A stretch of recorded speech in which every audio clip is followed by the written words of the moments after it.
நான் நினைச்ச மாதிரியே அந்த வீட்ல என்னோட முதல் பலி கொடுக்க நான் கிளம்பிட்டேன். இத்தனை நாள் எனக்கு எப்படி நீ துணையா இருந்தியோ அதே மாதிரி இனிமேலும் நீ எனக்கு துணையா இருக்கணும்.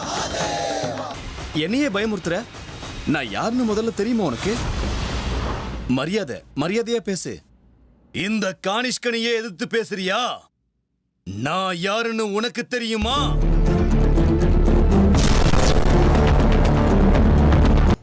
ஆனா நான் செய்யணும்னு கிளம்பி இருக்கிற காரியத்துக்கு இன்னைக்கு அவனோட அனுமதி கிடைச்சாச்சு குருதேவா. என்னுடைய எண்ணத்துக்கு அந்த பரமேஸ்வரன் கூட ஆசீர்வாதம் பண்ணி அனுப்பியிருக்கான். அப்படின்னா சரி அமிர்தா.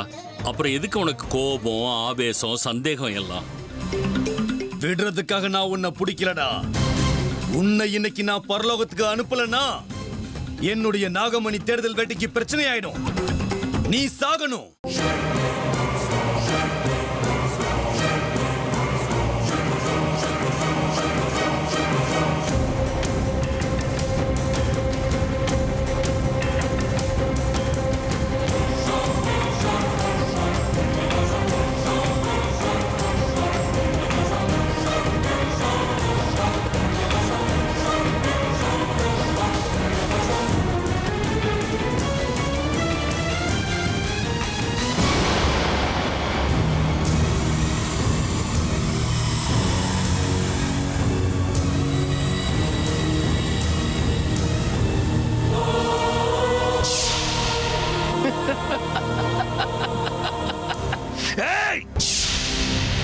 நாகமணியை அடையணும் தான் நான் வந்திருக்கேன். என் பாதையில யார் குறுக்க வந்தாலும் இந்த மாதிரி தான் துடிதுடிச்சு சாகணும். என் தக்ஷக வம்சத்துடைய புகழ் மேலோங்கி இருக்கணும்னா நாகமணி என் கைக்கு வந்து சேரணும். பார்த்துக்கிட்டே இரு. இப்படி எத்தனை பேரை வேணாலும் நான் பொணமாக்கி நாகமணியை என் கைவசப்படுத்திக்குவேன்.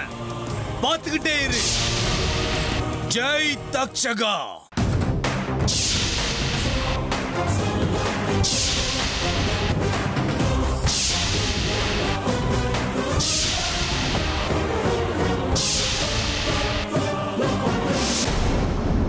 அதர்மம், அநீதி,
சிவாய. ஓம் நம சிவாய.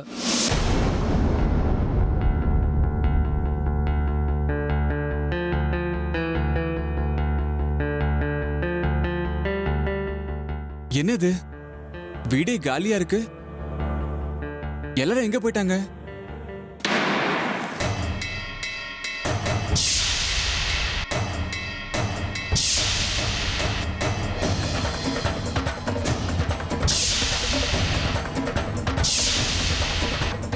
என்னது நம்ம வீட்ல பேக் பொட்டிக்கெல்லாம் கை கால் இருக்கா? அதுக்கு எப்படிப்பா கை கால் முளைக்கும்? இதையெல்லாம் தூக்கி போட்டதே நான் தான்.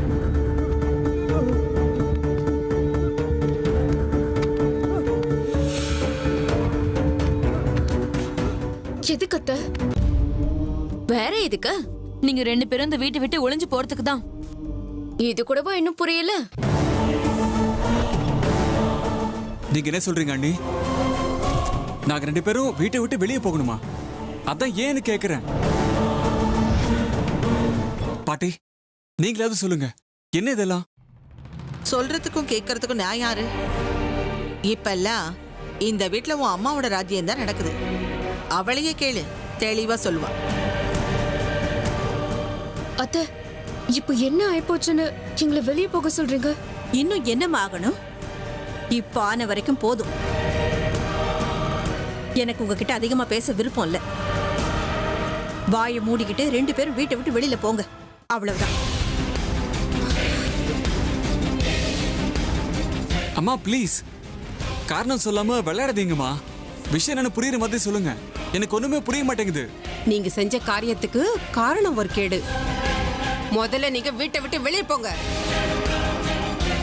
அண்ணா, நீயாவது என்னன்னு சொல்லுடா. வாய முடுறா. அண்ணனா அண்ணன். அமிர்தா, அர்ஜுன், நீங்க சொல்ற கதையை கேட்கறதுக்கு நான் இங்க நிக்கல. உங்க சூட்கேஸ்லாம் இங்க எடுத்து வச்சிருக்கேன், எடுத்துக்கிட்டு வெளியே போங்க.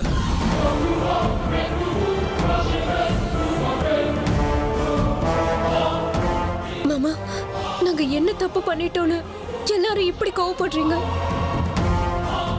அத்தை, நீங்களாவது சொல்லுங்க.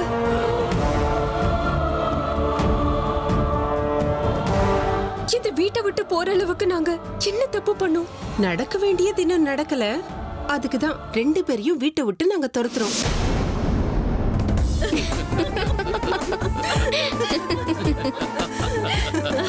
ஐயோ, என் செல்லம், இன்னும் ஒண்ணு புரியாம இருக்கேடா.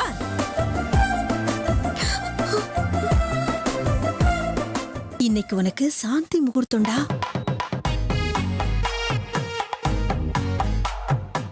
வீட்ல உங்களுக்கு பிரைவேசி இருக்காதுன்னு அப்பா சித்தப்பா நாங்க எல்லாரும் சேர்ந்து ஒரு ஸ்பெஷல் பிளேஸ்ல உங்களுக்கு ஃபர்ஸ்ட் நைட் அரேஞ்ச் பண்ணிருக்கோம். எதுக்கு ஒரு வார்த்தை பேசாம இடத்த காலி பண்ணுங்க. ஆமா அமர்தா, நான் இந்த வீட்டு கல்யாணம் வந்ததுக்கு அப்புறம் நானும் என் புருஷனும் இவங்க கண்ணுக்கு யாருக்குமே நாங்க தெரியல. உனக்கு ராஜ வைபோகம் தான். போ, இப்படி ஒரு சான்ஸ மிஸ் பண்ணிடாத. எப்பா, ஒரு நிமிஷம், நான் எவ்வளவு பயந்து போயிட்டேன் தெரியுமா? இந்த மாதிரி எல்லாம் சர்ப்ரைஸ் கொடுப்பீங்கன்னு நான் சத்தியமா எதிர்பார்க்கவே இல்லை. ஏன் அமிர்தா, நீங்க எப்படியும் ரெடியா தானே இருக்கீங்க? இப்படியே கிளம்பிடலாமா? அடடா, அவசரத்தை பாரு. நான் வரமாட்டேன்.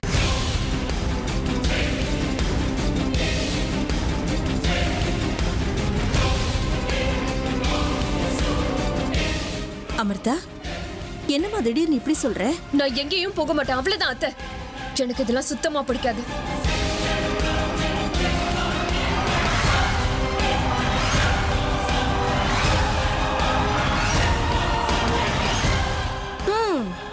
சாமியே வரம் கொடுத்தாலும் பூசாரி வரம் கொடுக்காதாமா. அப்படி இருக்கு உன்னுடைய கதை. அம்மா, அண்ணா, பாட்டி, நீங்க யாரும் டென்ஷன் ஆக வேண்டாம். என்னோட பெட்டர் ஹாஃப் எப்பவும் அப்படிதான். அவங்க நிச்சயமா வருவாங்க. அவங்கள கூட்டிட்டு போக வேண்டிய பொறுப்பு என்னோடது. சரி, நான் சீக்கிரமா போய் இருட்டுறதுக்குள்ள இங்கிருந்து கிளம்பி ஆகணும். ஒன்ஸ் அகைன் எல்லாருக்கும் ரொம்ப தேங்க்ஸ்.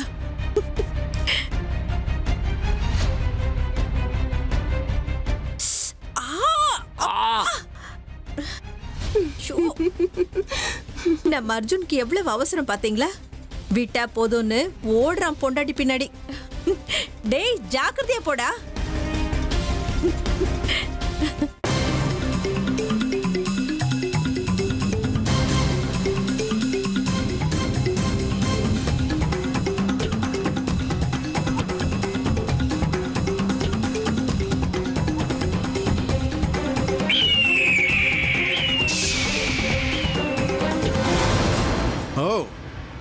வந்துட்டியா கானிஷ்கா? வா. என்ன வர வர ரொம்ப புத்திசாலித்தனத்தோட நடக்கிற? ஏன் பாபா, ஏன் புத்திசாலித்தனத்து மேல உங்களுக்கு சந்தேகம் வந்த மாதிரி இருக்கே? உன் புத்திசாலித்தனத்துல எனக்கு சந்தேகம் சொல்றதை விட உன்னோட அதிமேதாவித்தனத்துல தான் சந்தேகம் வந்திருக்கு. என்ன இன்னைக்கு நீங்க பேசுற தோரணையே வேற மாதிரி இருக்கு. ஒவ்வொரு நாளும் உன்னோட நடவடிக்கை கொஞ்சம் மாறி போனதுனாலதான் நான் பேசுற தோரணையில உனக்கு சந்தேகம் வருது. ஆச்சரியம் இல்ல. இப்படி சுத்தி வளைச்சு நேரத்தை வீணாக்க போறீங்களா இல்ல நேரடியா விஷயத்துக்கு வரீங்களா? ஒன்னும் தெரியாத மாதிரி பேசுறதெல்லாம் போதும் கானிஷ்கா. செய்ய வேண்டியதெல்லாம் செஞ்சுட்டு ஒன்னும் தெரியாத மாதிரி நாடகம் ஆடுறியா? பாபா, யாருகிட்ட பேசுறீங்கன்னு தெரிஞ்சு பேசுறீங்களா? நான் தக்ஷக வம்சத்து அதிபதி. நீ தக்ஷக வம்சத்துக்கு வேணா அதிபதியா இருக்கலாம், ஆனா நீ இப்ப இருக்கிறது என்னோட உலகத்துல. உன்னை இங்க வரவழைச்சது நான் தான். இருக்கலாம் பாபா, ஆனா நான் ஒன்னும் உங்களுக்கு அடிமை இல்லைங்கிறது ஞாபகம் இருக்கட்டும். சக்தின்னு வந்துட்டா உன்னையே நான் மீறிடுவேன். போதும் நிறுத்த கானிஷ்கா. எனக்கு முன்னாடி தலகணத்தோட நிக்காத. என் உலகத்துக்கு நான் தான் அதிபதி. என் உத்தரவு தான் செல்லும். நீ அந்த சன்னியாசி கிட்ட போய் ரகசியமா பேசிட்டு வந்தா எனக்கு தெரியாதுன்னு நினைச்சியா? எனக்கு தெரியாம நீ தனியா ஏதாவது சாதிக்கணும்னு நினைச்சா கடைசியில உனக்கு தோல்வி மட்டும்தான் மிஞ்சும். இவனை நான் இப்ப பகச்சிக்க கூடாது. நான் அங்க போனது இவனுக்கு தெரிஞ்சு போயிருக்கு. இவங்கிட்ட நான் கொஞ்சம் எச்சரிக்கையாவே இருக்கணும். என்ன கானிஷ்கா பலமா யோசிக்கிற? உன் ரகசியம் வெளியில தெரிஞ்சு போச்சுன்னா? ரகசியம் என்ன இருக்கு பாபா? அந்த விஷயத்தை சொல்றதுக்காக தான் நான் இங்க வந்திருக்கேன். ஆனா அதுக்குள்ள நீங்களே போது நிறுத்து உன்னோட நாடகத்தை. இல்ல பாபா, இதுல நாடகம் எதுவும் இல்ல. நான் அந்த சன்னியாசிய பார்க்க போனது உண்மைதான். அந்த நாகராணி எங்க இருக்கான்னு அவனை மிரட்டி கேட்கறதுக்காக அங்க போனேன். அப்படின்னா இந்த விஷயத்தை ஏன் என்கிட்ட இருந்து மறைச்ச? மறைக்கிற எண்ணம்லாம் எனக்கு கிடையாது பாபா. எல்லா விஷயத்தையும் தெரிஞ்சுக்கிட்டு கடைசியில உங்ககிட்ட சொல்லலான்னு தான் சும்மா இருந்தேன். இல்ல, இந்த விஷயத்தை உங்ககிட்ட மறைச்சு எனக்கு என்ன ஆக போகுது சொல்லுங்க? அதுவும் இல்லாம உங்க உதவி இல்லாம தனியால இந்த யுத்தத்துல நான் ஜெயிக்க முடியுமா பாபா? உங்களுக்கு என் மேல நம்பிக்கை இல்லையா? இருக்கட்டும், இப்ப நான் உன்னை நம்புறேன். நாம ஒன்னா சேர்ந்தா மட்டும்தான் கானிஷ்கா நம்ம எதிரிய நம்மால வீழ்த்த முடியும்.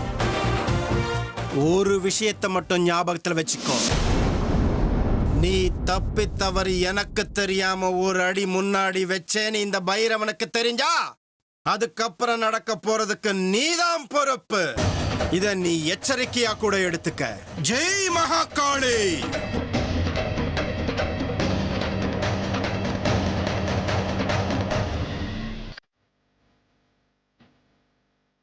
பரவாயில்லையே, என் வீட்டில் உள்ளவங்க நான் எதுவுமே சொல்லாமலேயே என் மனசை புரிஞ்சுக்கிட்டாங்க. Good good. துணிமணி பேக் பண்ணிக்கணும். முதல்ல என்னோட ஃபேவரட் ஜீன்ஸ் பேக் பண்ணிக்கணும். அப்படியே 2 டிஷர்ட் எடுத்துக்கணும். குளிர் அதிகமாக இருக்கும். என் கோட்டு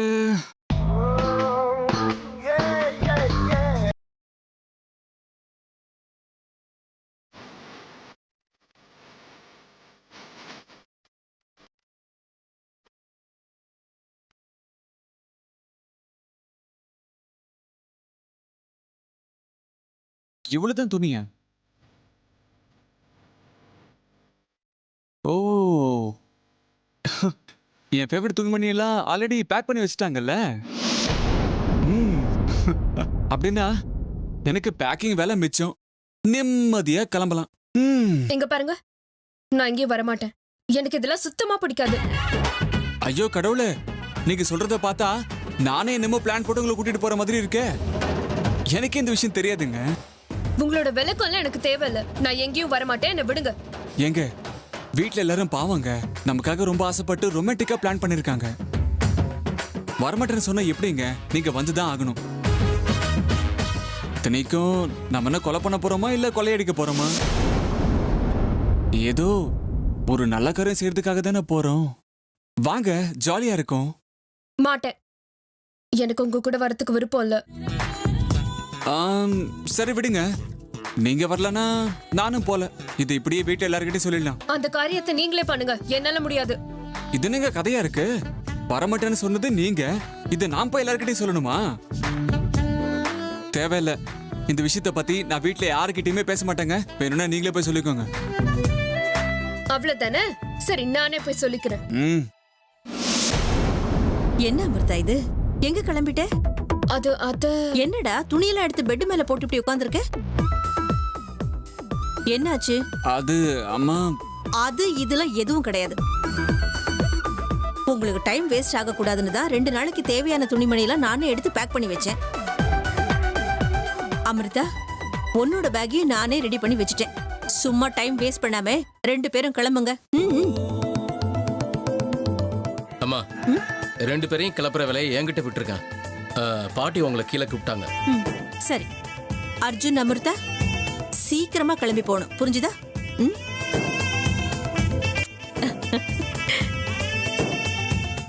இதோ பாரு அர்ஜுன், எல்லா ஏற்பாடுகளையும் பண்ணியாச்சு. இப்போதைக்கு 2 நாள் கணக்கு போட்டு போ. விருப்பம் இருந்தா இன்னும் 2 நாள் தங்க. சாந்தி முகூர்த்தத்துக்கு எல்லா ஏற்பாடுகளையும் பண்ணிட்டோம். அங்க இருந்து வந்ததுக்கு அப்புறம் ஹனிமூனுக்கு ஒரு அற்புதமான இடத்துக்கு உங்களை அனுப்புறோம். ஓகேவா? அங்க போனதுக்கு அப்புறம் முதல் நாள் நல்லா ஊரை சுத்தி பாருங்க. அதுக்கப்புறம் அங்க இருந்து ஸ்டாப். அதுக்கப்புறம் எல்லாம் நாங்க பாத்துக்கிறோம்.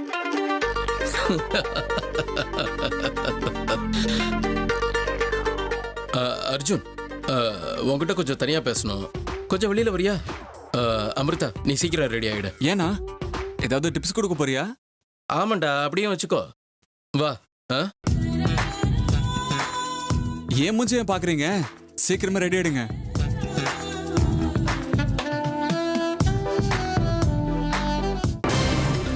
சரி பாபா, நீங்க சொன்னது எல்லாத்தையும் நான் ஒத்துக்கிறேன். இதுவரைக்கும் நீங்க சொன்னதை மட்டும்தான் நான் கேட்டுக்கிட்டு இருக்கேன். நாகமணியை தேடுற இந்த போராட்டத்துல இந்த மாதிரி சின்ன சின்ன பிரச்சனைகள் வர்றது சகஜம். ஆனா நாம அதை பெருசுப்படுத்திக்கிட்டு நம்ம நட்பை நாமளே கெடுத்துக்கிறது அவ்வளவு நல்லதுக்கு இல்ல. பரவாயில்ல கானிஷ்கா, உன் வாயால இப்படி கேட்கறது எனக்கு சந்தோஷமா இருக்கு. பழச நாம மறந்துடலாம். இதுவரைக்கும் ஒவ்வொரு முறையும் வெற்றியை நெருங்கி கடைசியா தோத்து போறோம். இனிமே எப்படிங்கிறத நான் யோசிச்சு வச்சிருக்கேன்.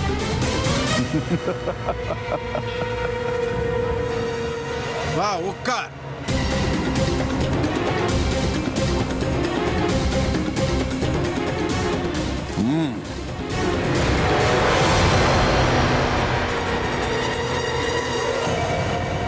இப்ப என்ன பண்றீங்க நீங்க? நான் பேச மாட்டேன் கானிஷ்கா, செயல்ல காட்டுவேன். அர்ஜுன், முதல் இரவு அன்னைக்கு உன்னை இந்த ரூம்லயே கொன்னணும்னு நினைச்சிட்டு இருந்தேன். ஆனா விதியோட விருப்பமே வேற.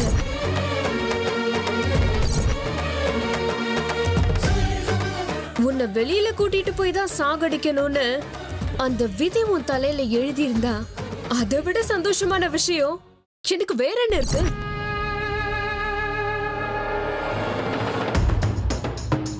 வீட்ல இருந்து உன்னை வெளியே கூட்டிட்டு போய் தான் சாகடிக்கணும்னு அந்த ஆண்டவன் எழுதிட்டான். இதை விட சந்தோஷமான விஷயம் வேற எதுவும் இல்ல. உன்னோட பணம் கூட உன் குடும்பத்துக்கு கிடைக்க கூடாது. அப்படி கொல்றேன், உன்னை அனாதை பணமா ஆக்கி காட்டுறேன், பார்த்துக்கிட்டே இரு. சாகும் போதும் நீ அனாதையா தான் இருக்கணும், யாருக்கும் அடையாளம் தெரியக்கூடாது.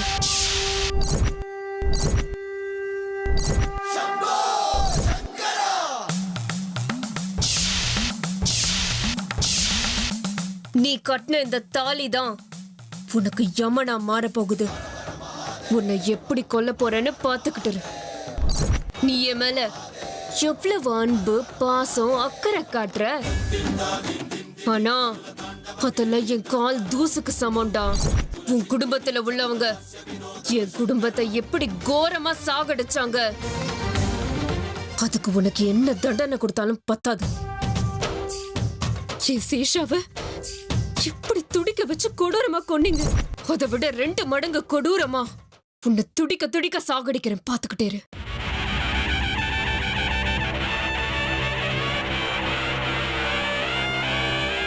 நெத்தியில வைக்கிற இந்த குங்குமம் சௌபாகியம்னு சொல்லுவாங்கல்ல, அதே சௌபாகியத்தை எப்படி உனக்கு துர்பாகியமா மாத்தி காட்டுறேன்னு பார்த்துக்கிட்டே இருடா. நான் இப்போ தயாரா இருக்கேன் அர்ஜுன். என்னைக்கும் இல்லாத அளவுக்கு இன்னைக்கு அழகா தெரிய போற. என்னோட அழக பார்த்து நீ பைத்தியம் புடிச்ச அலைய போற. உன்னை எப்படி கொல்ல போறேன்னு பாரு. சாகறதுக்கு முன்னாடி அமிர்தா அமிர்தான்னு பைத்தியம் மாதிரி என் பேரை சொல்லணும். அப்படி துடிக்க வைக்கிற. அந்த நிலைமையிலேயே உன்னை இந்த உலகத்தை விட்டு வெளியில அனுப்பிட போற. பாத்துக்கிட்டே இரு அர்ஜுன். நீ உன் முதல்வருக்காக காத்துட்டு இருக்கல, அந்த ராத்திரி உனக்கு என்னெல்லாம் நடக்க போகுதுன்னு நீ பார்க்க தான் போற.